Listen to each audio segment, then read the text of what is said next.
Hey guys, tonight we begin with the delightfully dysfunctional world of the ancient Greek gods, a pantheon so powerful, so dramatic, and so emotionally unstable. So before you get comfortable, take a moment to like the video and subscribe, but only if you genuinely enjoy what I do here, and let me know in the comments where you're tuning in from and what time it is for you. It's always fascinating to see who's joining us from around the world. Now dim the lights, maybe turn on a fan for that soft background hum, and let's ease into tonight's journey together.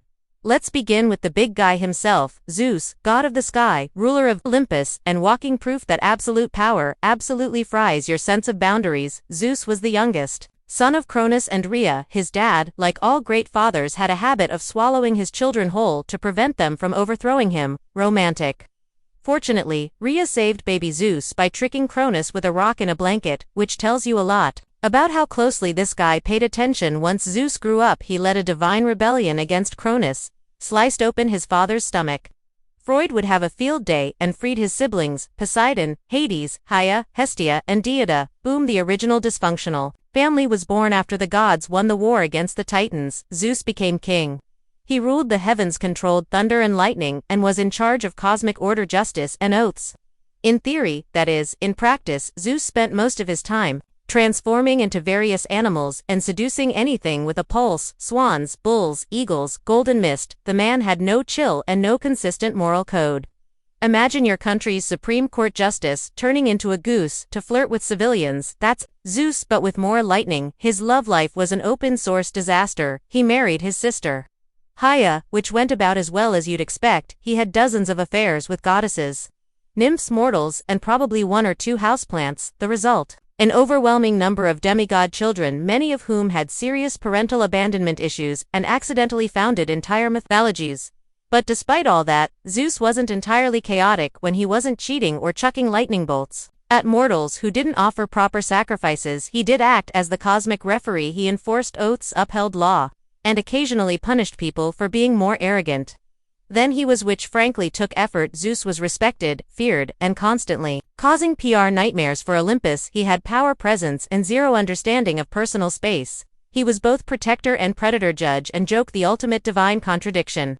Gaia is technically the goddess of marriage, family, and childbirth, which is ironic because her own marriage is an absolute dumpster fire in a golden chariot. She's Zeus's wife, also his sister, because you know mythology. Their wedding was supposed to be the divine ideal of sacred union. Instead, it turned into a centuries-long soap opera filled with infidelity, revenge, and a shocking number of people turned into animals, or trees, or stone. Hera is powerful, the undisputed queen of the gods, but her power mostly expresses itself in one very specific way: vengeance. Not on Zeus, of course, no, that would be too simple. Here's Fury, is laser-focused on the women Zeus seduces, or let's be honest, outright kidnaps, and their unfortunate children. She once turned a woman into a cow, cursed another to only speak in echoes, and in one particularly cruel moment, tried to kill baby Hercules with a pair of serpents that was literally his baby, hers. No, his still. Nope, it's hard to blame her entirely. Imagine being the goddess of marriage while your husband is out here inventing new forms of animal-based flirtation. But still, her divine coping mechanisms often included eternal curses and elaborate punishments. Therapy wasn't a thing in ancient Greece, so revenge was the next best option. Yet, despite all that, Gaia wasn't just a celestial grudgeholder. She also protected women in childbirth, upheld the sanctity of marriage theoretically, and punished oaths broken by mortals. She had temples, priests, and a devoted cult following. Cities like Argos and Samos worshipped her as a major force of divine order. In short, Ha was the goddess you prayed to when your husband was faithful, and the one who probably sent a plague when he wasn't. She's a fascinating paradox, the embodiment of female dignity and power in a system that constantly humiliated her. Her story isn't just about jealousy. It's about a woman who was supposed to symbolize unity while holding Olympus together with pure spite and decorative fury. Poseidon was the god of the sea, earthquakes, storms, and, for some reason, horses, because nothing says ocean god like a herd of galloping stallions. But hey, mythology. He was one of the three main brothers. Zeus got the sky, Hades got the underworld, and Poseidon got everything wet, which suited him just fine. He ruled over the vast oceans, commanded sea creatures, both beautiful and nightmarish, and wielded a massive trident, not just a pointy fork but a three-pronged divine rage stick capable of leveling entire cities. Poseidon was revered and feared in equal measure. Sailors prayed to him for safe passage, fishermen made offerings City builders asked his permission before putting anything too close to the shoreline, lest it become beachfront property by accident. But let's be honest, Poseidon had issues, big crashing tidal waves-sized emotional issues. He was the classic unpredictable uncle, sometimes generous, sometimes devastating, always a bit salty. One moment he's creating islands, the next he's flooding your crops because someone forgot to thank him during a sacrificial goat ceremony. He once struck the ground so hard with his trident that he caused an earthquake. Just because he lost a city naming contest to Athena. Seriously, she gave Athens an olive tree, he offered a saltwater spring, the people chose olives, he chose vengeance. That's Poseidon in a nutshell. He also had a rather complicated love life. There were nymphs, mortals, even one incident involving Medusa which ended with her getting snake hair and a monster label, and him walking away without consequences. Classic. Despite all that, Poseidon wasn't just a stormy brute. He was a protector of seafarers, a builder of cities, and in his calmer moments a god of prosperity and fertility. He was essential to ancient Greek life, especially for a culture so dependent on the sea. But like the ocean itself, he was always one storm away from reminding everyone who was really in charge. Hades is the god of the underworld. Not hell exactly, but a vast gloomy realm where all souls eventually clock out for eternity. Contrary to modern pop culture, Hades wasn't evil. He wasn't even particularly cruel, he was just incredibly tired of everyone. While Zeus got the sky, and Poseidon got the seas, Hades drew the short straw, and got stuck managing the ancient Greek version of customer service for the dead, for eternity in darkness surrounded by wailing. Hades ruled the underworld with a quiet, brooding authority. He wasn't flashy, he wasn't loud, he didn't throw lightning or crash weddings. He just showed up to work every day, managing the logistics of eternity, and making sure souls didn't sneak out the back. The ultimate middle manager. His domain was called Hades because apparently, naming a kingdom after yourself wasn't a red flag back then. It had sections for the heroic Elysium, the average asphodel, and the truly awful Tartarus, ancient Greece's version of a very long detention. And guess who had to oversee all of it? That's right, Hades, the goth workaholic of the gods. Now about Persephone. Yes, he kidnapped her. Not great, definitely problematic.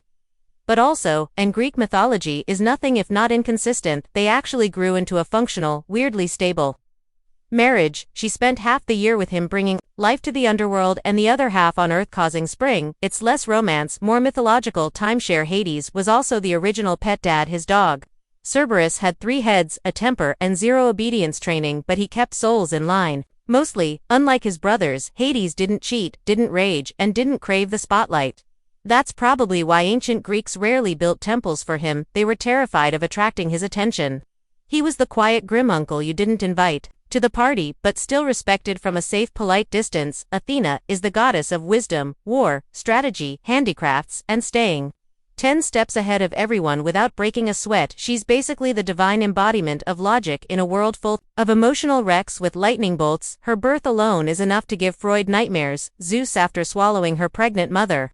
Modus, because prophecy of course, developed a splitting headache. Instead of aspirin, he got a hammer to the skull. And out popped Athena, fully grown, fully armored, and fully unimpressed with everyone from day one. Athena made it clear she was not here for nonsense, unlike her war-happy brother Ares. Athena viewed conflict like a chessboard, something to be analyzed, controlled, and won with minimal shouting and maximum efficiency. If Ares was a chaotic bar fight, Athena was a war room with spreadsheets.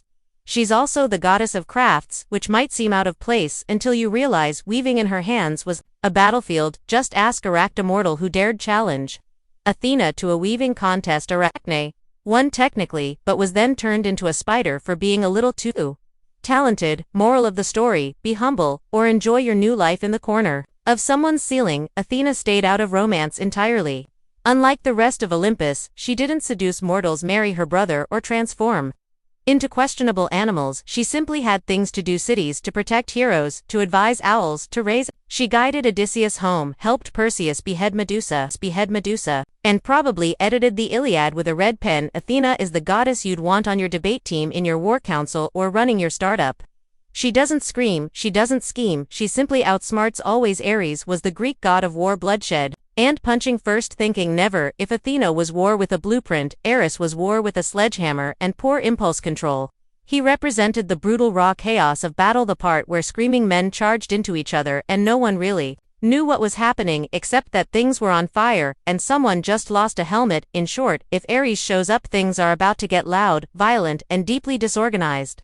Personality-wise, he wasn't exactly Olympus's favorite guest. Even his fellow gods didn't like him. Zeus once called him the most hateful of all the gods, and you know you've messed up when Zeus is calling you a problem. Ares was arrogant, hot-headed, and about as subtle as a flaming chariot. He wasn't particularly respected. Either the Greeks admired strategy, restraint, and cleverness, things Ares consistently failed to bring to the table. He didn't win battles with tactics, he just stormed in swinging that worked occasionally, but more often than not it left a trail of dead bodies and deeply annoyed allies. That said, Ares was still terrifying. He was the god of fear, literally. His sons were named Phobos and Deimos, aka Panic and Terror, and he loved being in the thick of a brawl. He also had an affair with Aphrodite, which sounds romantic until you remember it ended with him getting caught in an invisible net by her husband, Histus, and laughed at by the entire pantheon. Ancient Greek tabloids had a field day. In Roman mythology, Ares got a makeover as Mars, more disciplined, more honorable, less sweaty, but in Greece, he stayed the chaotic, muscle-bound avatar of violence. Still, Ares had his moments. In times of actual war, he was feared and revered. Warriors made sacrifices to him, hoping he'd bring them strength, or at least ignore them for a while, and when he wasn't breaking things, he did ride a cool chariot pulled by breathing horses, which earns him at least one style point. Aphrodite was the goddess of love, beauty, desire, and romantic messes, with extremely high body counts. If you've ever seen someone fall in love way too fast with exactly the wrong person, congratulations, you've witnessed Aphrodite's divine influence. There are two origin stories for her depending on how much trauma you can stomach. In one version, she's the daughter of Zeus and Dion. In the older and frankly much weirder version, she's born from the sea foam that formed when cronies chopped off Uranus's ungodly equipment and tossed it into the ocean. And yes, that's probably the least romantic origin ever assigned to the goddess of romance. Aphrodite was so stunningly beautiful that mortals and gods alike basically lost their ability to make good decisions in her presence. She had an actual magical belt, the cestus, that made her irresistible to anyone, which, let's be honest, is a mildly unfair advantage in the love department. Despite being the embodiment of desire, Aphrodite's own love life was complicated. She was married to Heristus, the hard-working god of fire and blacksmithing, but she famously preferred the company of Ares, the god of war, which tells you everything you need to know about her taste in men. Their affair was exposed when Heristus trapped them mid-romance in a golden net and summoned the other gods to come take a look. Ancient Greece, where revenge and group humiliation were considered excellent conflict resolution. But Aphrodite wasn't all chaos and cheating. She had a softer side too. She helped young lovers, presided over weddings, and brought beauty to the world. She was the goddess people prayed to before confessing a crush or trying to charm their way out of something stupid. Still, she wasn't above starting wars. She's the one who offered Helen of Troy to Paris, sparking the Trojan War. Why? Because she wanted to win a divine beauty contest. Yes, really. An entire civilization burned because Aphrodite wanted a golden apple that said to the fairest. She's the patron goddess of desire, not stability. Beautiful, intoxicating, and absolutely not interested in your relationship boundaries. Heristus was the god of fire, metalwork, craftsmanship, and being the only Olympian who actually had a job while the rest of the gods were busy starting wars, chasing mortals, or throwing lightning like confetti. Histus was in the workshop forging weapons, building palaces, and muttering under his breath. His origin story varies, but none of it is flattering. In one version, he's born deformed and repulsed by his appearance, tosses him off Mount Olympus like unwanted luggage. In another, Zeus does the tossing after a family argument. Either way, the man falls from heaven, lands hard, and ends up with a permanent limp and probably some abandonment issues the size of Crete. Despite the rocky start, Hissus gets back to Olympus, not through forgiveness but through leverage. He crafts Haia, a magical golden throne which surprise traps her. The gods beg him to return and free her. He agrees, but only if they let him back into the divine club. Negotiation nailed. Now back in Olympus, Histus becomes the divine handyman. He forges Zeus's thunderbolts, Poseidon's trident, Achilles' armor, and pretty much every magical item anyone brags about. If it glows, flies, or explodes, Histus probably made it while working unpaid, overtime, and yet for all his brilliance, he was consistently disrespected. His wife, Aphrodite, assigned, not chosen, famously cheated on him with Ares. His family emotionally distant, to put it kindly, his co-workers constantly breaking the stuff he just fixed, but Histus never lashed out like Ares or schemed like he. His revenge was creative, elegant, passive-aggressive. Even that net he used to catch Aphrodite and Ares mid-affair, artisan crafted and designed for maximum public humiliation. Practical and poetic, he's not glamorous, he doesn't sparkle, but he's the god who built Olympus, literally. Histus is the unsung hero, the working-class deity of the gods, the patron of blacksmiths, artisans, inventors, and anyone who's ever screamed at a malfunctioning machine and then fixed it with duct tape and rage. Hermes is the god of travelers, commerce, thieves, messaging, and suspiciously fast talking. He's the guy with winged sandals, a staff that probably came with no use, Emmanuel, and an energy that screams, "I've already eaten 3 olives and lied twice today." Unlike most gods, Hermes hit the ground running. Literally on the day of his birth he crawled out of his crib, stole Apollo's cattle, invented the lyre, using a tortoise shell, and then returned to his cradle before anyone noticed. That's day 1. Most gods take centuries to cause that much chaos. Hermes needed about 6 hours. He's known as the messenger of the gods, but that's underselling it. He didn't just deliver messages. He smuggled souls into the underworld, guided heroes through enemy territory, and probably invented the divine version of express shipping. If there was trouble, Hermes was already 2 steps ahead of it, leaving behind a suspiciously vague alibi and a charming grin. He also served as the god of commerce and trade, because nothing says trustworthy marketplace energy like the same guy who oversees thievery. Hermes represented negotiation, persuasion, and morally flexible entrepreneurship, basically the patron saint of salesmen, travelers, pickpockets, and anyone who's ever bartered at a flea market. But he wasn't just a charming rogue. Hermes was loyal when it counted. He helped Odysseus outsmart Circe. He gave Perseus the tools to behead Medusa. He even guided souls to the underworld with surprising tenderness, proving that beneath all that mischief he had a job he took seriously. Hermes also had a signature accessory, the caduceus, a winged staff with 2 intertwined snakes. It's often confused with the symbol of medicine, which is ironic considering Hermes' primary qualifications were speed lying and professional boundary hopping. If Olympus had an IT department, Hermes would be the overcaffeinated tech guy who speaks in acronyms, solves your problems in 2 minutes, and then disappears to go optimize cloud functions, which may or may not involve stealing Zeus's wallet. He's clever, quick, unreliable, and deeply lovable.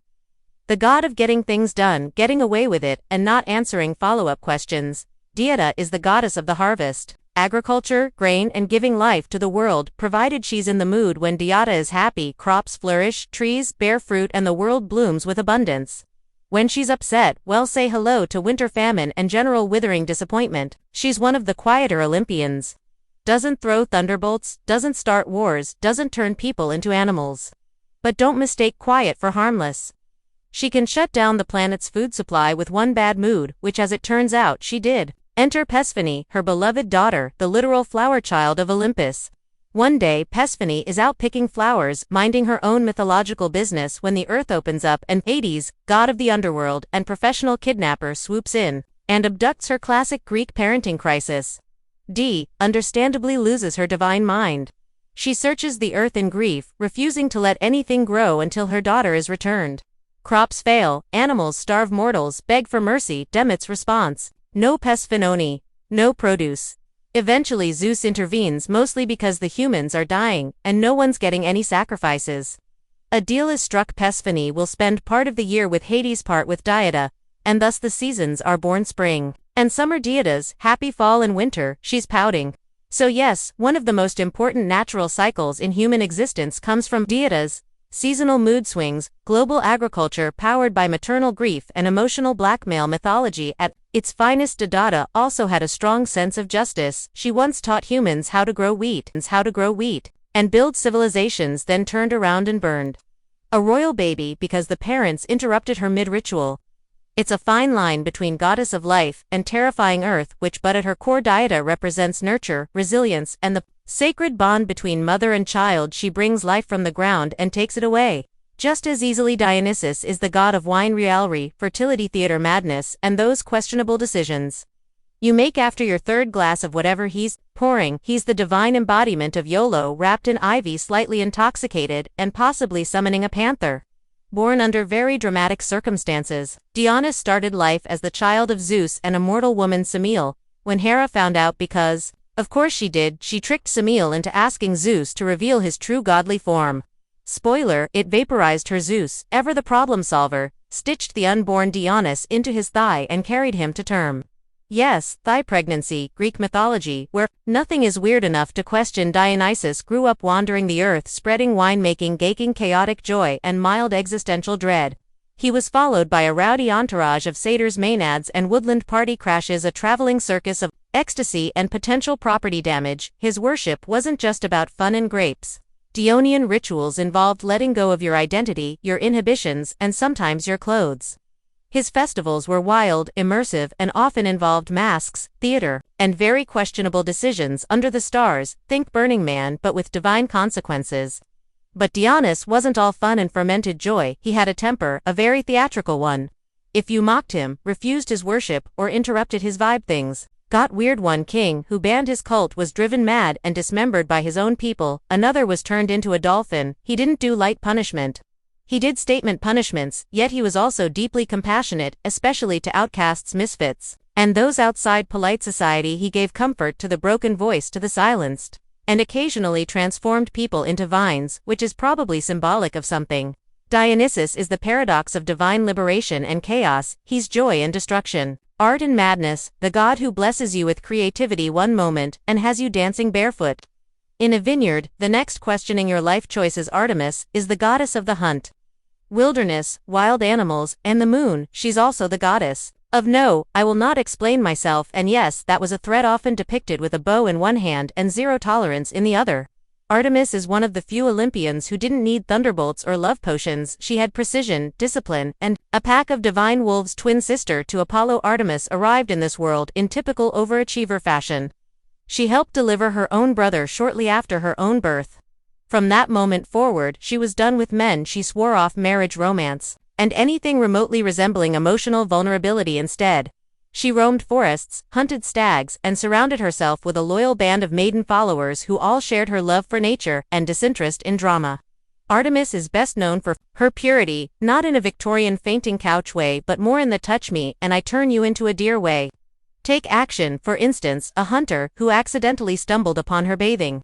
Rather than calmly explain boundaries, she transformed him into a stag and let his own dogs tear him apart. Message received: she was fiercely protective, especially of women and children.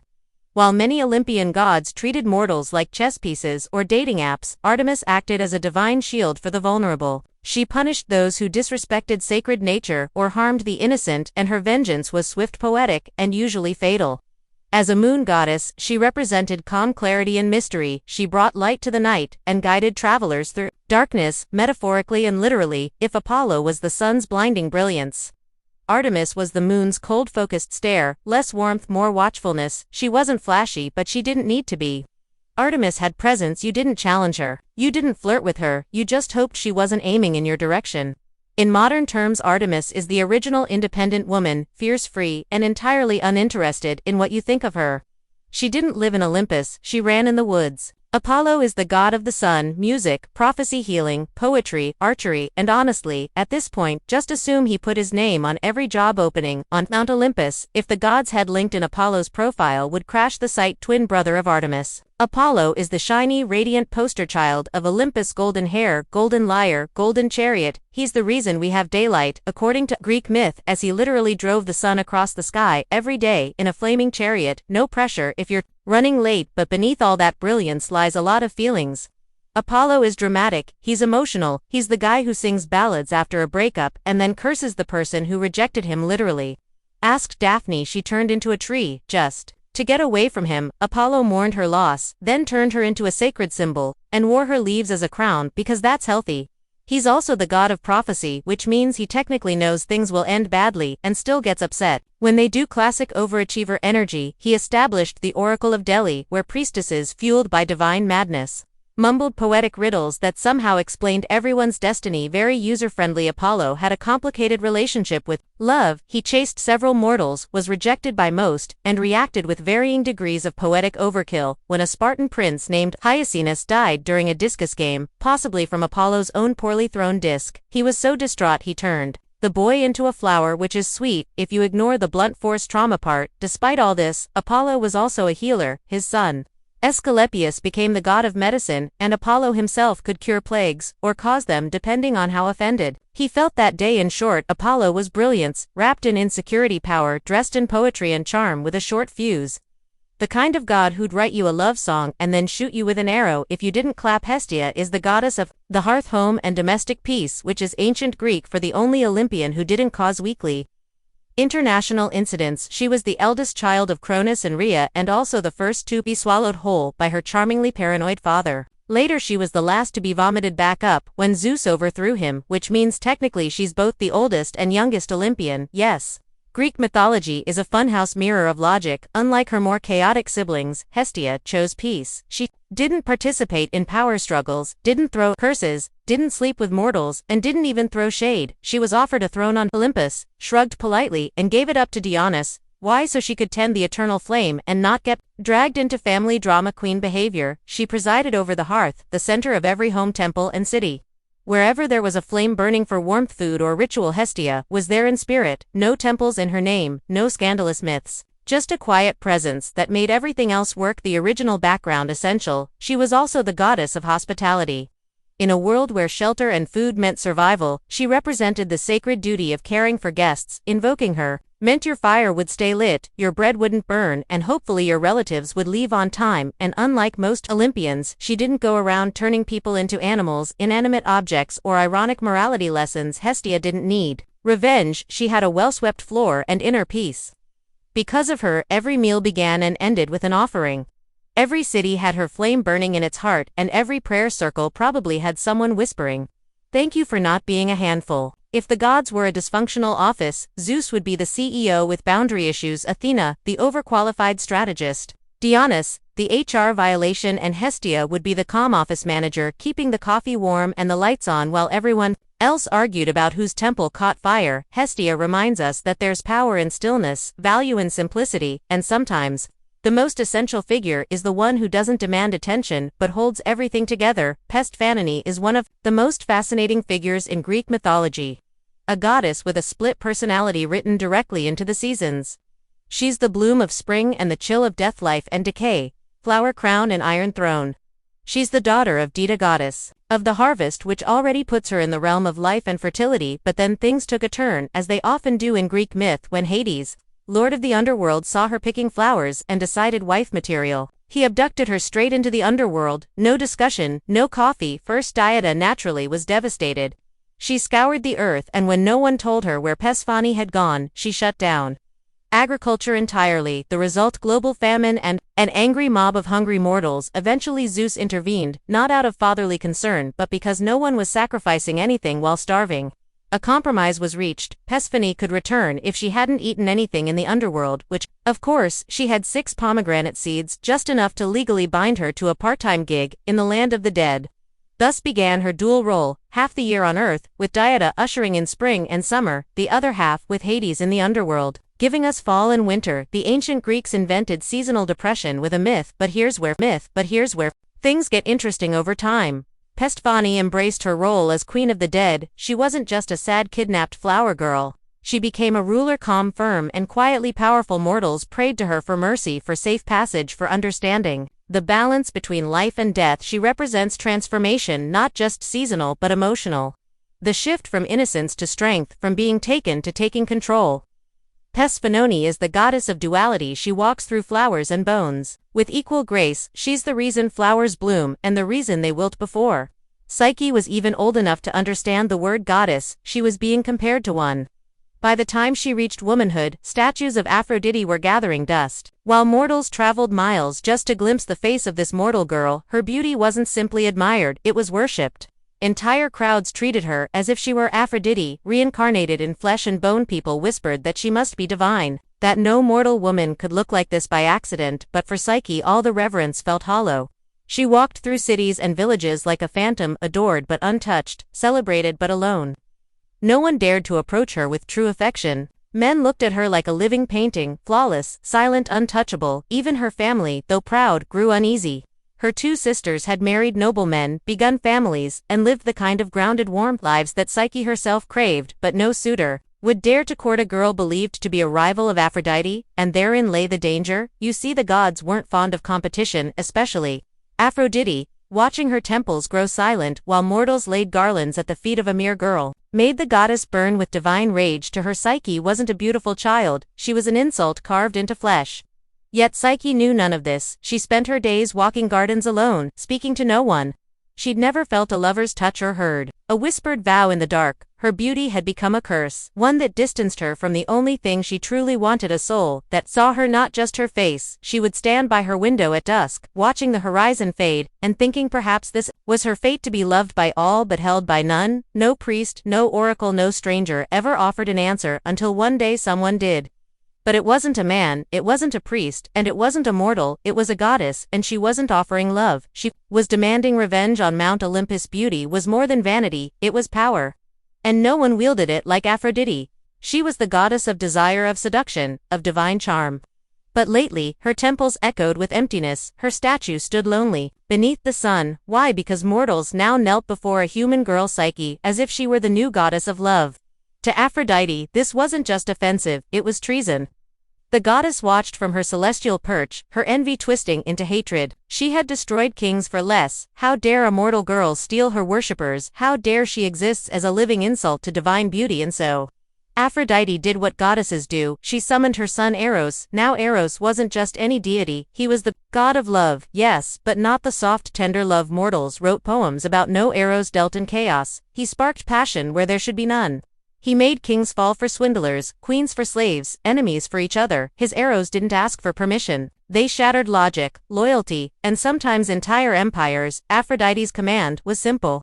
Make Psyche fall in love with the most hideous, vile creature on earth, something monstrous, something beneath even the worms. Let her feel what it's like to be mocked by love. Eros, ever the obedient son, accepted bow slung over his back, quiver full of divine arrows. He descended to the mortal realm under the cover of moonlight. He found Psyche asleep in her chamber, candlelight flickering across her. Features like water, she was beautiful to beautiful, and Eros, who had pierced 1,000 hearts, felt his own skip a beat. This wasn't right, this wasn't part of the plan. Still he reached for his arrow, but in his distraction something went wrong. His hand slipped, the arrow pricked, his skin just a drop, but it was enough. The god of love had just fallen victim to his own power, and in that moment fate shifted. For Eros would no longer be his mother's weapon, he would be Psyche's silent protector. But neither of them knew what price the gods would demand for this forbidden affection. And Aphrodite would not forgive betrayal. Eros vanished before Psyche could stir from her sleep. The wound from his own arrow still warm on his skin. He had pierced countless hearts, but never once had he fallen prey to his own game. Now, with every beat of his heart, he felt a longing he didn't understand, a need to protect her, to cherish her, to hide her from the cruel eyes of Olympus. But protection came with sacrifice. He couldn't tell her the truth. If Aphrodite discovered he had disobeyed her, worse, that he had fallen in love, there would be no mercy. Not for him, not for Psyche. So Eros made a quiet vow he would love her from the shadows. Meanwhile, Psyche's life grew stranger by the day. No suitors came. Her beauty, once a spectacle, now seemed cursed. Whispers of divine punishment swirled through the kingdom. Her father, desperate and afraid, consulted the oracle of Apollo, and the words returned were cruel. She shall not wed a mortal man, instead she will marry a monster, a beast feared even by the gods. Send her to the mountaintop dressed as a bride, there her fate awaits. Her family wept.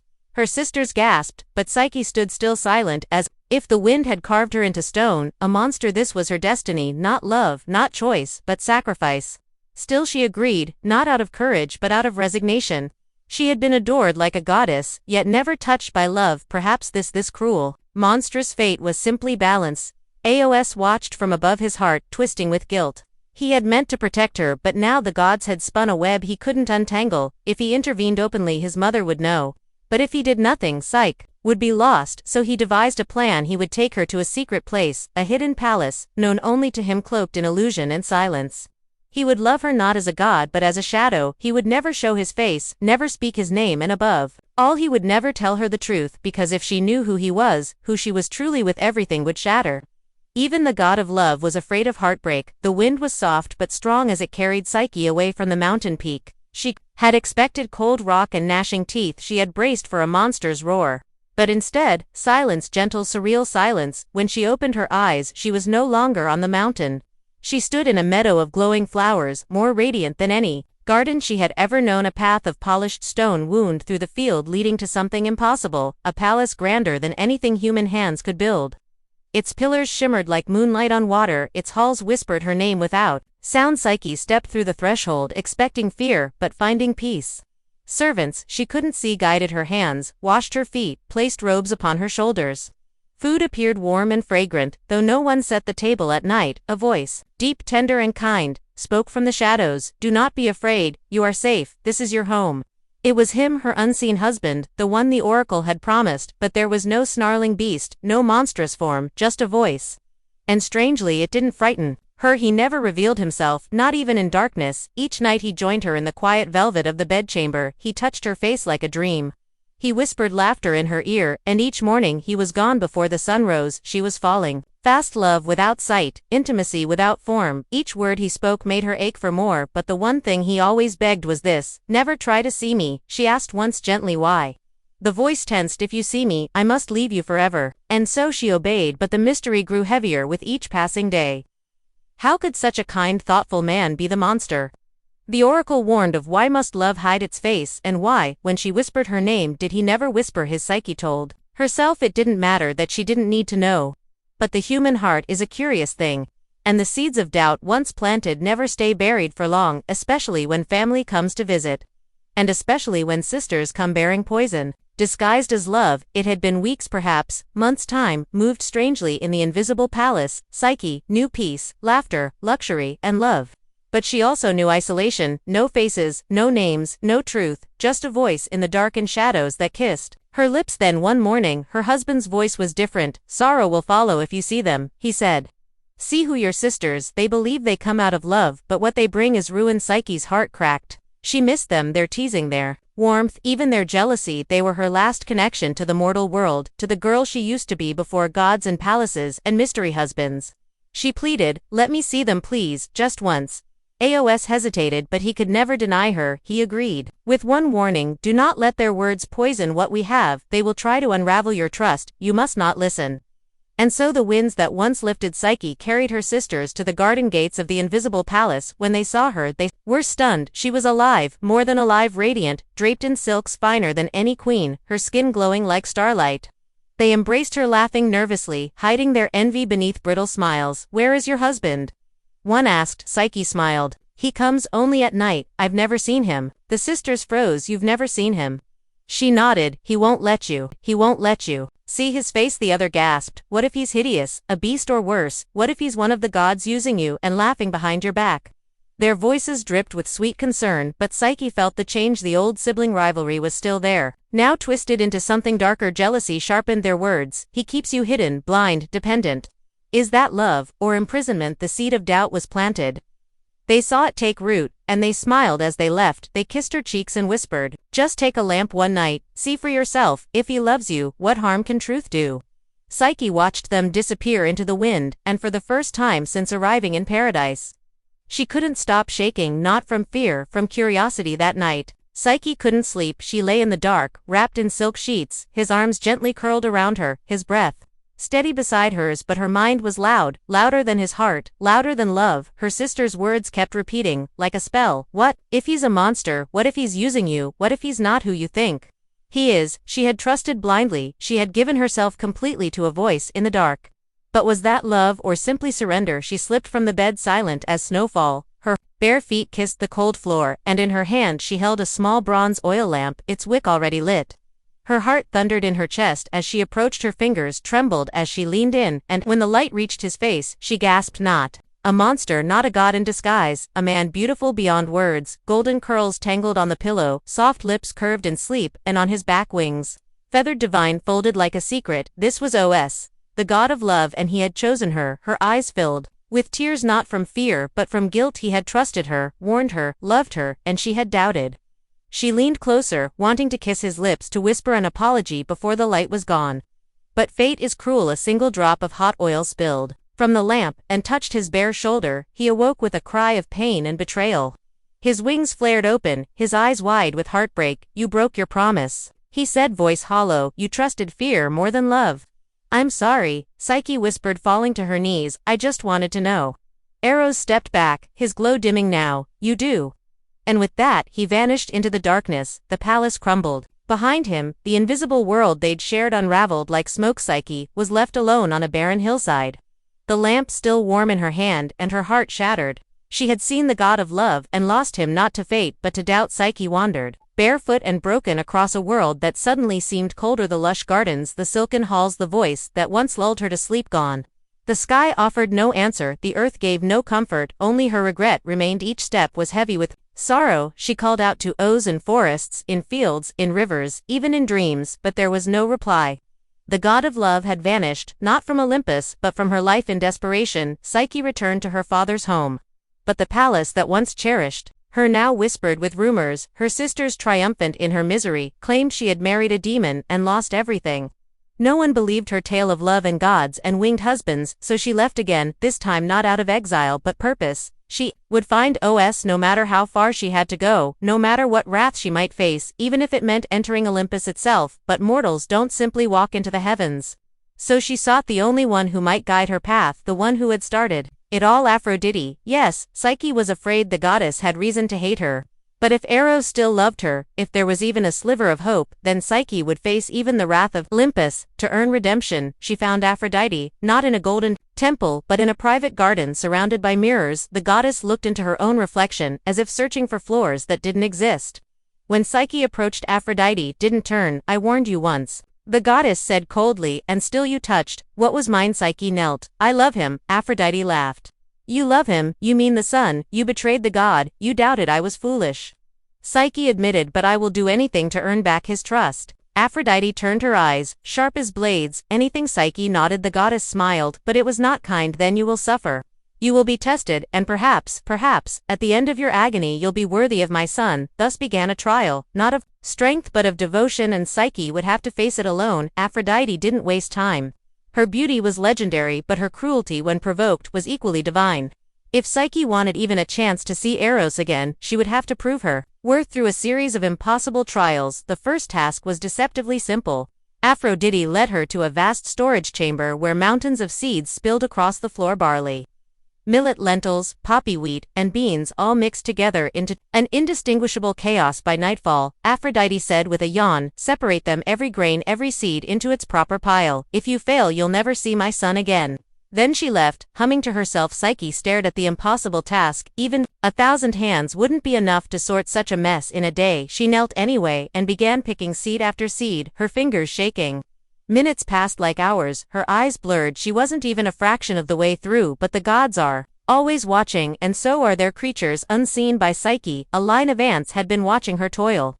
Not just any ants, these were sacred to Diana, goddess of the harvest. Perhaps they pied the girl.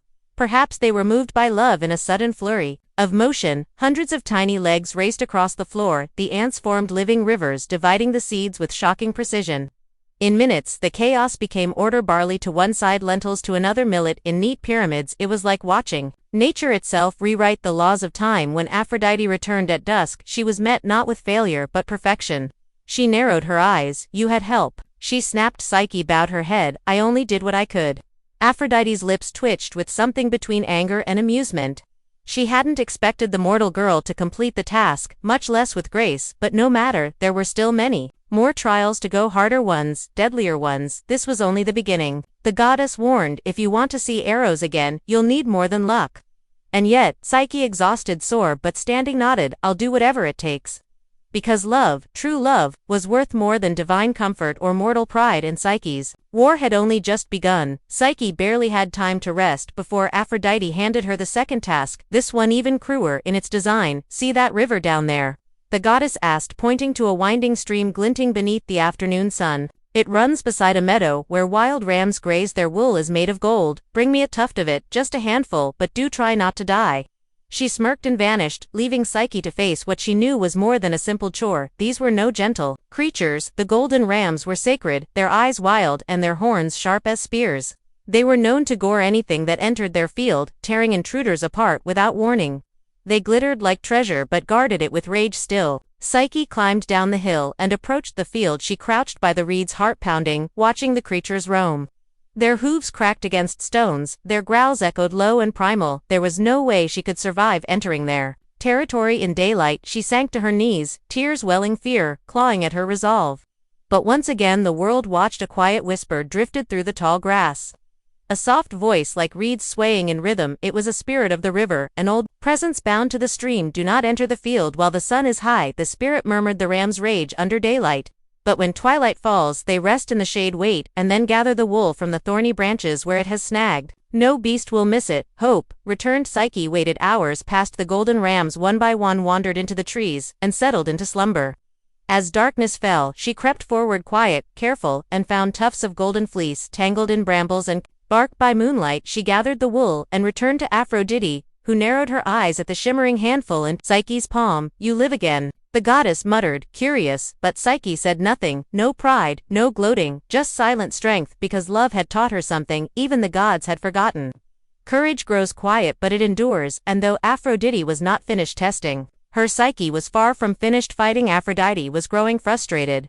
Psyche had survived tasks meant to crush her using nothing but determination and a strange, unshakable luck. The goddess's smile was gone now, replaced by cold calculation, and so for the third trial she gave Psyche an errand that should have ended her story for good. Fetch me water, she said, not from a well, not from a stream, but from the river Styx itself. Psyche pulled. The Styx was no ordinary river. It marked the boundary between the world of the living and the dead. Its waters were sacred, cursed and fatal to touch. Even the gods approached it with fear. Mortals didn't survive its banks, they didn't even return. Still Psyche nodded.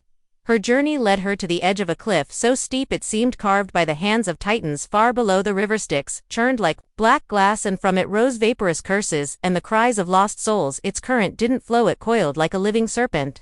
Worse still, guarding the river were monstrous winged beings, centuries of the underworld. They swooped and screamed at anything that moved, claws sharp enough to tear bone from flesh. There was no way down, no path forward, no hope. She collapsed beneath a rock ledge, clutching the crystal vial Aphrodite had mockingly handed her just a sip. The goddess had said enough to show you tried. But then a shimmer, a high-pitched hum filled the air, and from a crack in the stone emerged a tiny creature. An eagle, massive by bird standards, regal and golden-eyed, sent by Zeus himself, the eagle of thunder and kings. Without a word, it took the vial from Psyche's hand, spread its wings, and soared down the deadly cliff. The sentries shrieked but dared not attack, for even death respected Zeus's command. Within moments the eagle returned, placing the sealed vial filled with Styx's shimmering, cursed waters into Psyche's trembling hands. She didn't ask why Zeus helped her. Perhaps Eos had once helped him, perhaps even gods respected love's endurance. When Psyche returned to Aphrodite, the goddess accepted the vial with stony silence. Psyche had passed again, but the final trial would take her where even gods fear to go, and not all love stories survive a journey into the underworld. Aphrodite's voice was colder than the Styx itself. For your final task, she said, you will journey to the realm of Hades. There you will beg Queen Persephone for a box of her beauty. A gift, you see, for me. I'm feeling quite worn lately. Your existence exhausts me. It was a death sentence. Even the boldest mortals avoided the underworld. The living did not enter Hades' realm and return, but Psyche no longer hesitated. If the path to Os lay through darkness, then darkness would not stop her. Guided by whispers from sympathetic voices, some say Demeter, others say invisible demons of kindness, she found a hidden entrance, a cave that pierced the world's surface like a forgotten scar. She brought with her 2 coins for Charon, the ferryman, and barley cakes for Cerberus, the 3-headed hound. Every step deeper drained the warmth from her bones. The air was thick, not with smoke, but silence. The souls she passed drifted like memories, thin, hollow, and unreachable. At the river Charon accepted her payment and rowed her through still waters stained with forgotten grief. When Cerberus appeared snarling at the threshold of Persephone's palace, she fed him the cakes. He quieted, licking his blood-stained jaws. Inside, Persephone sat serene on her obsidian throne, eyes like polished garnets. You come for beauty, the queen said, not unkindly, but at what cost? I do not want it for myself, Psyche replied. I must deliver it to Aphrodite. Persephone nodded. Perhaps she too understood the madness of love. She handed Psyche a small sealed box, plain, unmarked, and yet unbearably heavy. Do not open it, the queen warned. It is not meant for your eyes. Psyche thanked her and turned to leave. The journey back was quiet but heavier now with temptation. The box pulsed in her hands. Surely just a peek couldn't hurt. She told herself no over and over, but doubt, like before, crept in. What if this beauty made her worthy of Os again? What if this was the final key? The surface was near. Her heart raced, her fingers twitched, and as light returned to her face, for the first time in days, she opened the box, and darkness consumed her the moment. Psyche opened the box, expecting light and beauty. A cold mist spilled from it, like a breath from the grave.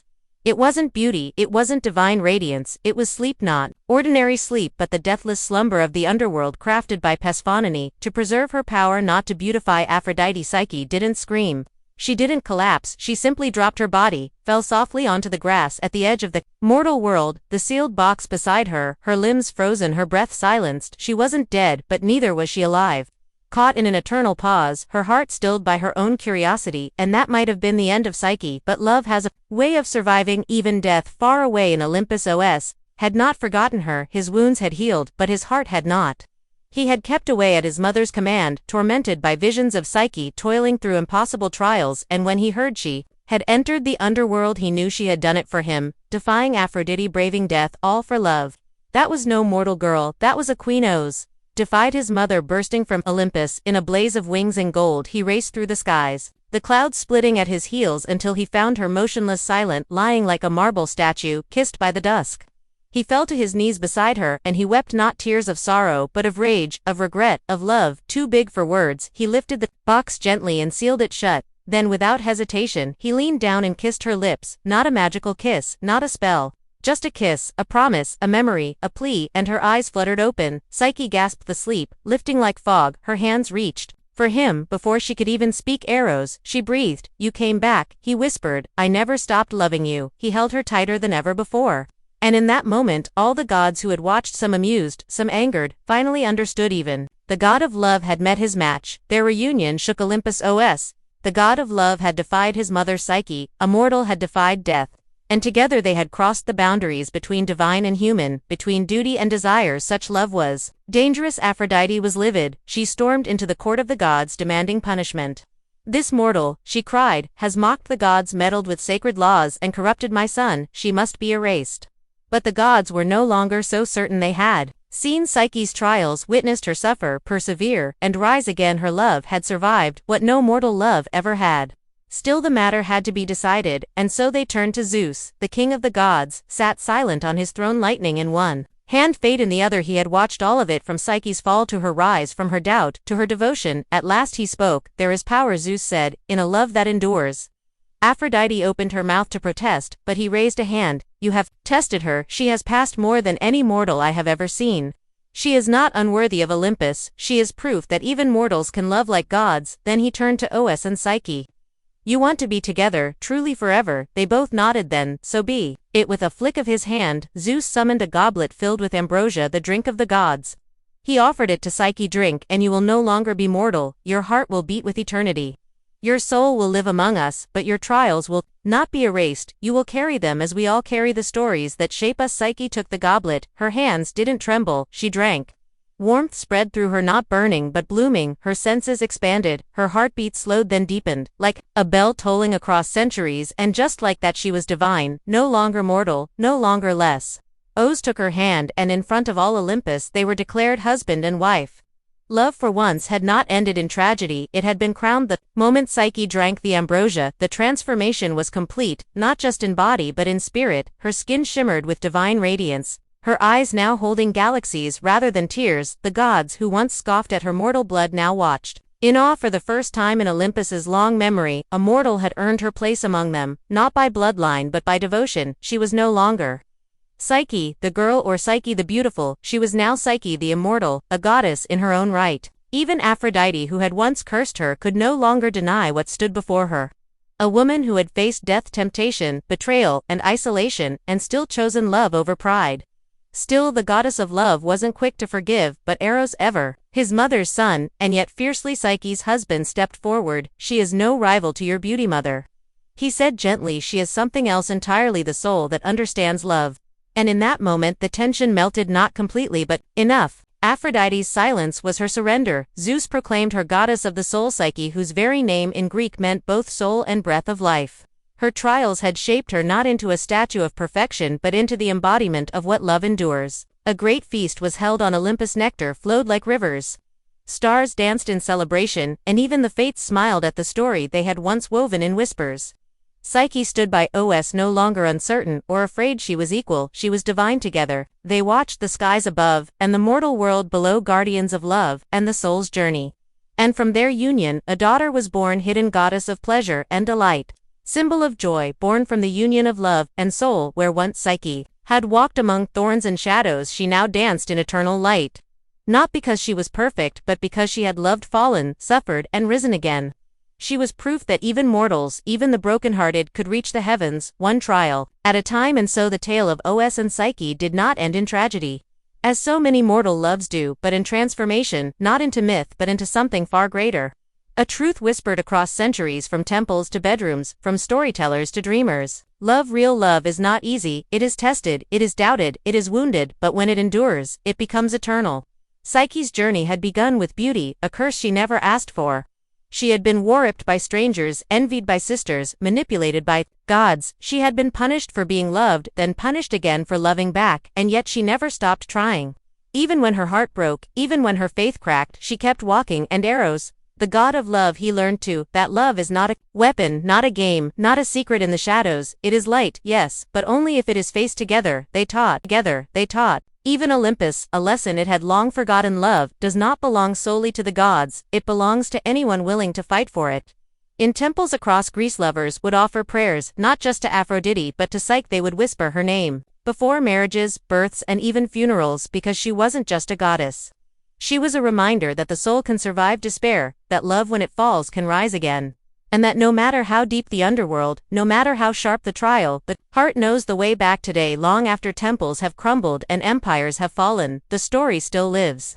In the word psyche, meaning soul, in the word psychology, the study of that soul, and in every tale where love is tested and triumphs, Os and Psyche live on, not as marble statues, but as echoes within all of us. Every time we choose trust over fear, forgiveness over pride, and love over silence, we walk their path. And perhaps like them we become a little more divine. Long before she was feared, before statues froze mid-scream and serpents whispered across marble floors, Medusa was a mortal girl, beautiful beyond compare. Her beauty was not loud or proud, it simply existed uninvited, like sunlight slipping through stone. Her hair shimmered like strands of midnight silk, her eyes held the calm of oceans before storms, and her presence, though quiet, unsettled kings and gods alike. She was born into a family of monsters, in a time where monsters were worshipped and feared in equal measure. Her sisters Steno and Uriel were immortal, fierce and monstrous by design. But Medusa was different. She alone was mortal, she alone could die. And perhaps that made her even more precious. But Medusa wanted no throne, no lovers, no crown of divine favor. She chose something rarer, devotion. As a young woman she entered the sacred service of Athena, the virgin goddess of wisdom, war, and restraint. In the echoing marble temple built high on cliffs above the sea, Medusa swept the floors, lit the incense, and whispered prayers. Long before dawn she took the vows of chastity, purity, and silence. Not because she was forced to, but because she believed. She admired Athena, not just as a goddess, but as an ideal, strong, untouchable, above the chaos of mortal hearts. In time, even the people began to whisper that Medusa was a living statue of Athena herself. Worshippers would sneak glances at her while pretending to pray.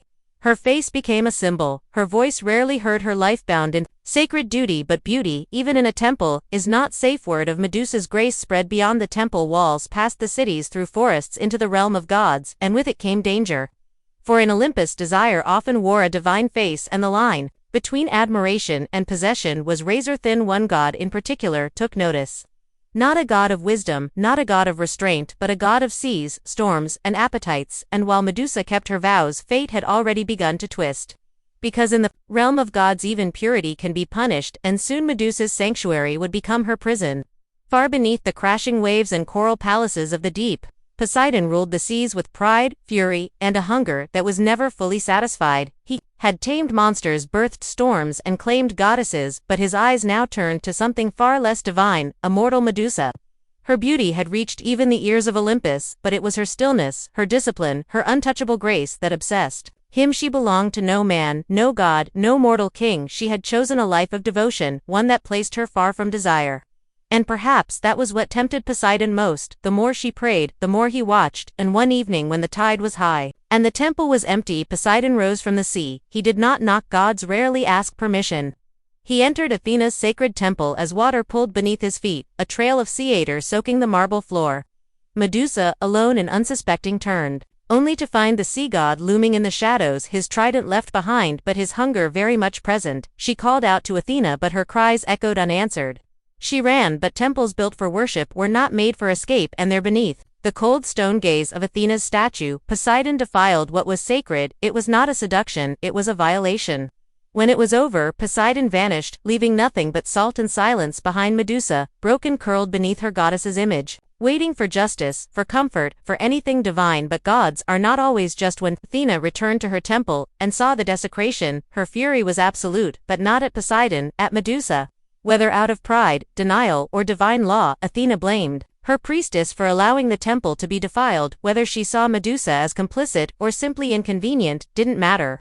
The purity of her sanctuary had been broken, and so the goddess of wisdom passed judgment not on the god who had violated, but on the mortal who had been violated, because even in myth power protects itself, and Medusa, once a symbol of sacred beauty, would now be transformed into a warning no one could ignore. The temple floor was still stained with ciator when Athena returned. The incense had long burned out. The silence was heavy, and at its center, Medusa knelt in shame, her head bowed beneath the unblinking gaze of her goddess. But Athena's eyes were not filled with pity, they burned with fury, for her temple, her sanctuary of reason, discipline, and virgin purity had been defiled. And though Poseidon had violated sacred ground, it was Medusa who bore the blame. To Athena there could be no forgiveness. Gods never apologized, and temples never forgot. The punishment had to be symbolic, eternal. She stepped down from her statue's pedestal and stood over Medusa, who trembled, confused, awaiting mercy from the very goddess she had worshipped for years. But mercy was not given. Instead, Athena's voice echoed like thunder. Between marble walls, you have brought shame into my house. Let the world see what becomes of beauty that invites destruction. With a single gesture she reached down and touched Medusa's forehead. The transformation was immediate. Golden hair turned to writhing serpents, their hissing, a cruel mimicry of whispered prayers. Her skin lost its warmth, her gaze became a weapon. Her eyes, once soft with sorrow, now held a terrible power. Anyone who looked into them would turn to stone. Not enemies, not invaders, anyone.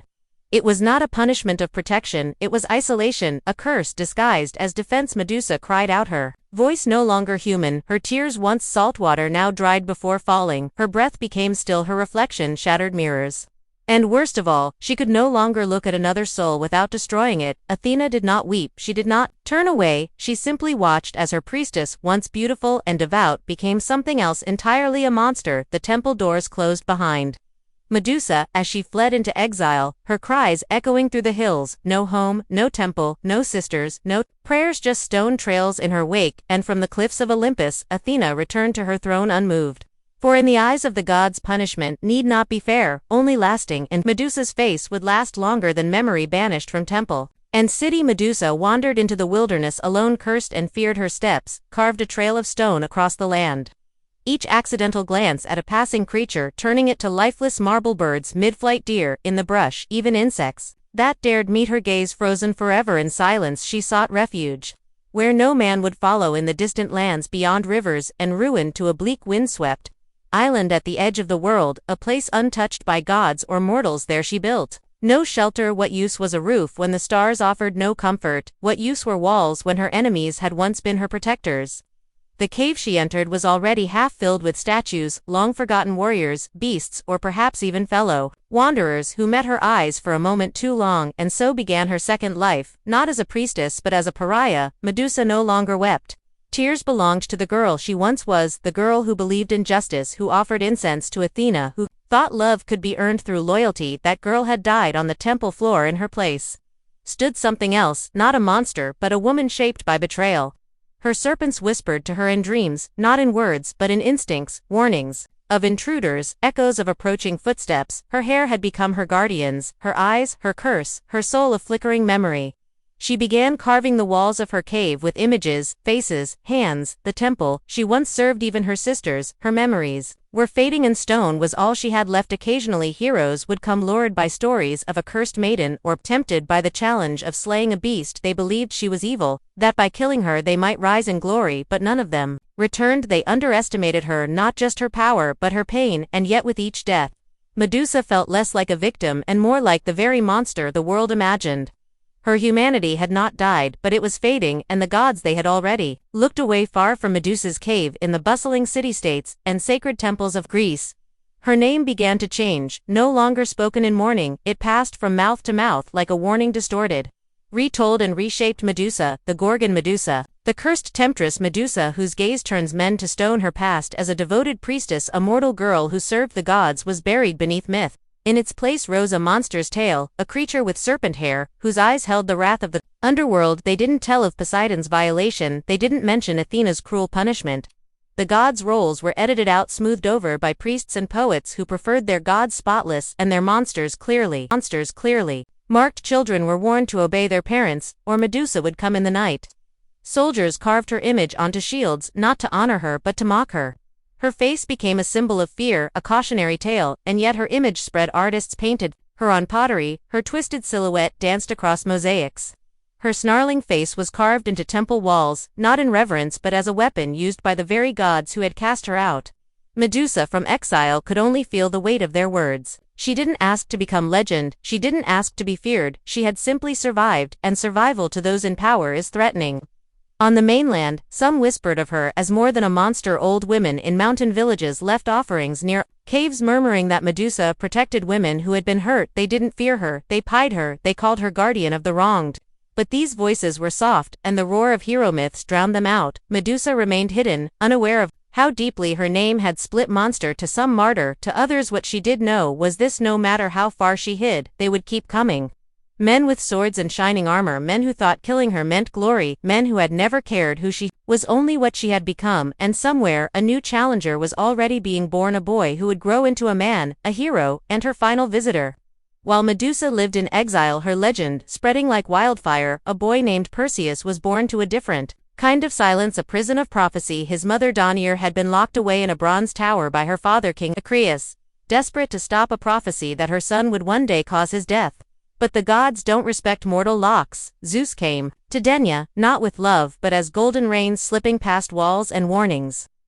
From that divine encounter, Perseus was born. When the king discovered the child, he dared not kill a son of Zeus directly, so he cast mother and infant into the sea, sealed in a wooden chest, a quiet execution wrapped in cowardice. But the sea, ruled by Poseidon, carried them not to death but to refuge.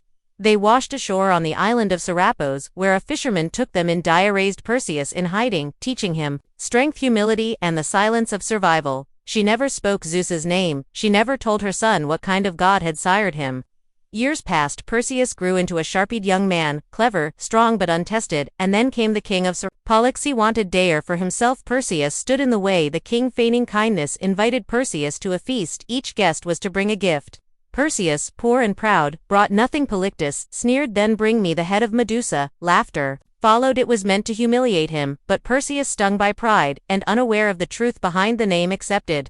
The gods watched with interest. Athena, perhaps still nursing guilt over what she'd done to Medusa, saw an opportunity. She would aid this boy not for justice but for balance. She and Hermes came to Perseus in dreams, whispering guidance.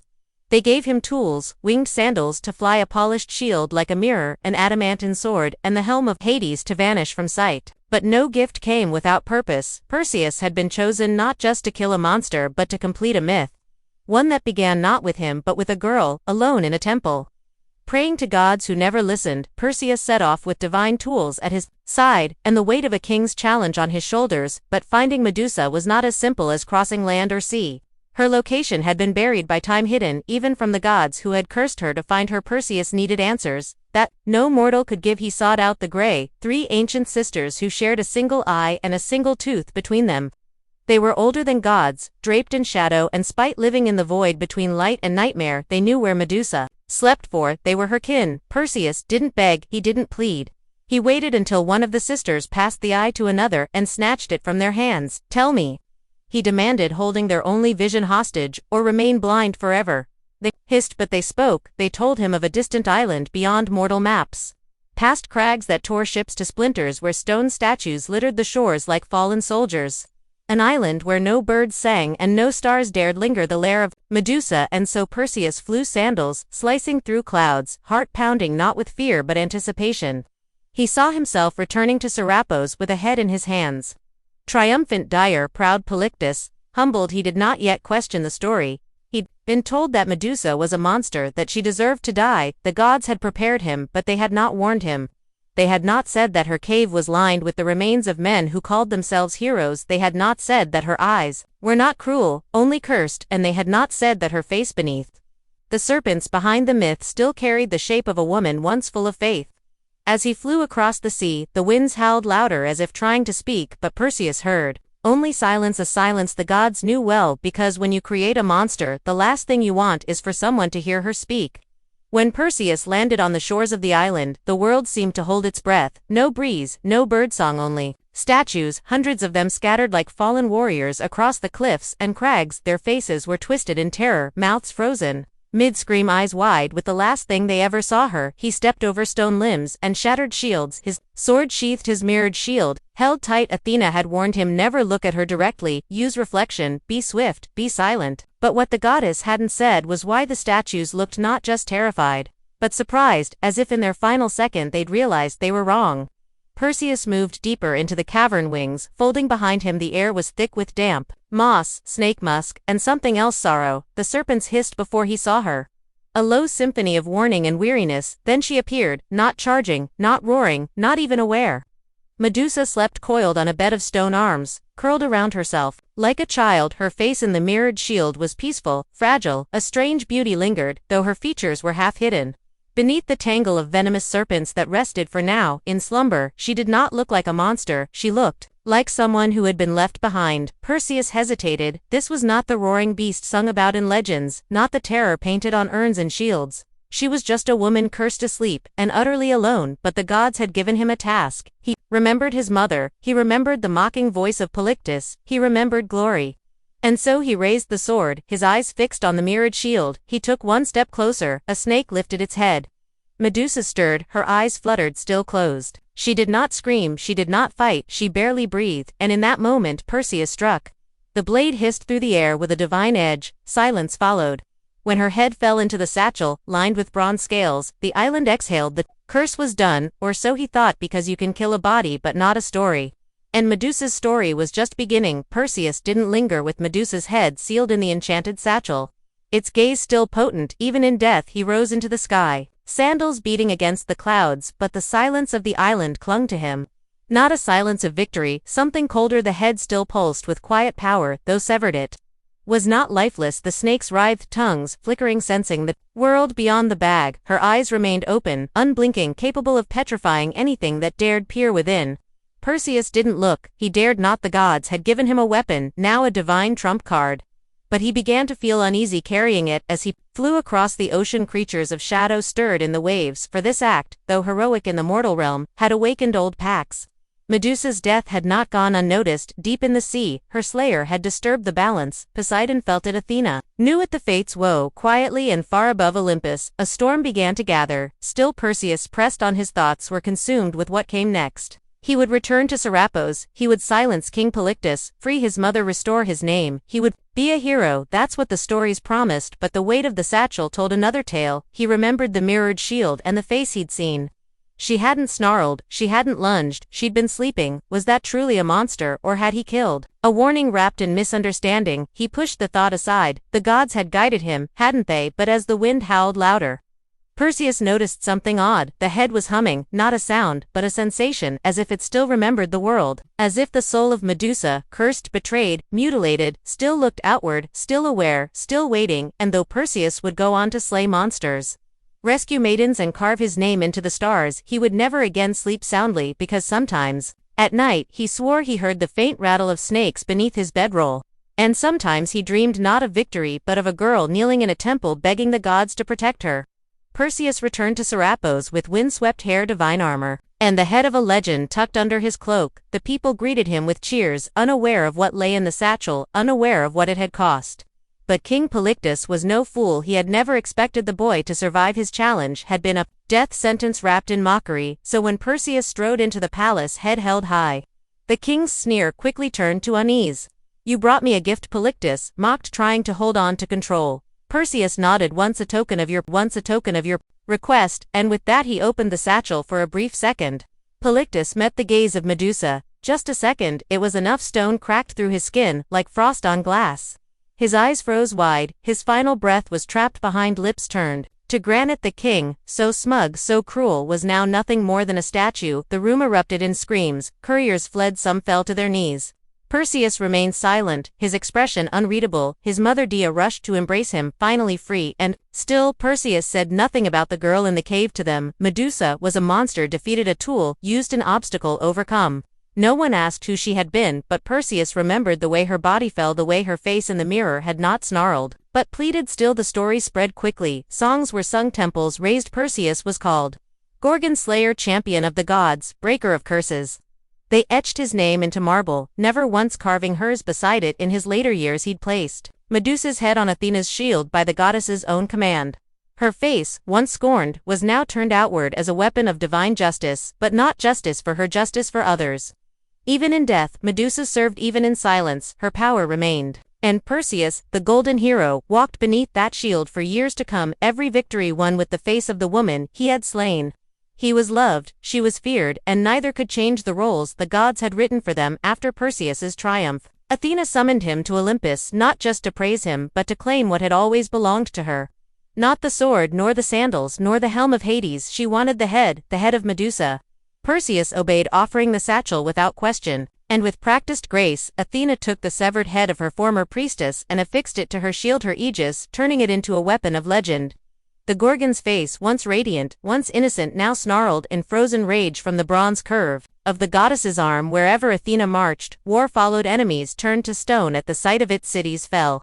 Statues of the aegis spread across temples and coinage. Her shield became both warning and banner, but no one ever asked why Medusa had been cursed in the first place. Athena, the goddess of wisdom, carried the face of a woman she had once punished. Not as a reminder, not out of guilt, but as a symbol of divine power, of what happens when mortals overstep. Yet some whispered differently. Some said Athena was not reclaiming a weapon but granting Medusa immortality.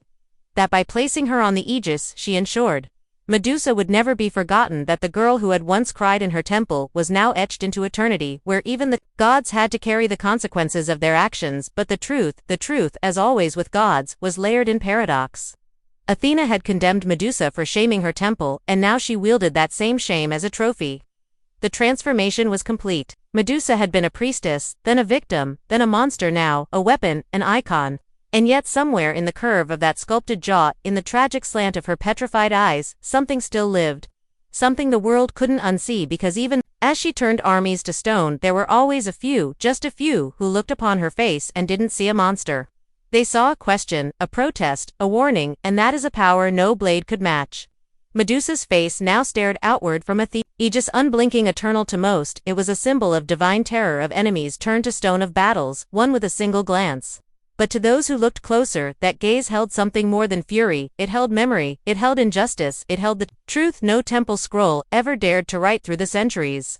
Warriors marched behind that shield, unaware that the face they wielded once belonged to a woman who had never raised a hand in violence. Her curse, gifted by the gods, had become a tool of empire. The weaponization of her trauma was complete. Still her eyes continued to see. Long after her voice had been silenced, her gaze bore witness to 1,000 battles. She watched kings rise and fall.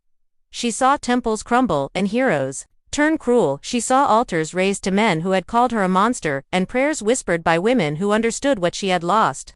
And sometimes those women left offerings, tiny clay serpents placed at hidden shrines, a lock of hair wrapped in cloth, a whispered name, buried in the dark, not out of fear but remembrance, because long before Medusa became a cautionary tale, she had been a protector.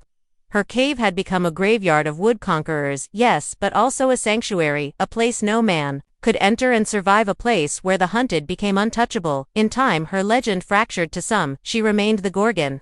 To others, she became something else entirely, a symbol of resistance, a goddess of wrath and wounded justice, a spirit that stood between the powerless and the predators. Her myth bent and twisted as myths do, but the core remained. A woman wronged, a woman reshaped by pain. A woman whose story had been stolen but whose stare could never be taken away, and so her gaze endured across paintings, sculptures, shields, coins and dreams. And in every retelling someone new would pause, someone would ask, was she really the monster? And in that question Medusa lived again. Centuries passed, empires crumbled, new gods rose and fell, but Medusa endured, not as flesh and blood, but as symbol and shadow. Her face, chiseled into marble and cast in bronze, migrated across cultures. In Byzantium, in Rome, in forgotten corners of the world, her image lingered just beneath the surface. of myth and memory, but something strange happened over time. The tale began to split. In one version, she remained the monster, the Gorgon, the serpent-haired killer who turned men to stone with a glare. Her head became a talisman against evil mounted above doors, gates and armor. Soldiers carried her into war, hoping her legend would strike fear deeper than any spear. But another story quietly grew alongside it, one whispered by poets, philosophers, and women whose voices rarely made it into scrolls. In this story, Medusa was not a beast to be slain, but a wronged woman punished for beauty, cursed for a crime committed against her. This version didn't roar, it murmured. It asked why a goddess of wisdom would punish her own servant, why the god of the sea would face no consequence, why so many men sought to kill her when she simply wanted to be left alone. In taverns, in libraries, in hidden corners of temples, these questions bloomed like weeds in cracks of marble. And slowly, the image of Medusa began to shift again. She became a mirror not of terror but of truth. Women began to see themselves in her. Survivors of violence, victims of silence, souls forced to wear the label of monster simply for being feared. Her serpents were no longer a punishment but a crown, her eyes not a curse but a defense sharpened by betrayal. Even now in modern tales and art, Medusa rises again, not to petrify but to testify. She stares from paintings with grief and fury. Her story is retold, not to glorify Perseus but to ask why he was called a hero at all, because myths evolve. And sometimes the monster is not the one with fangs but the one holding the sword. And in every generation that dares to question the old story, Medusa blinks just once and watches them begin to understand.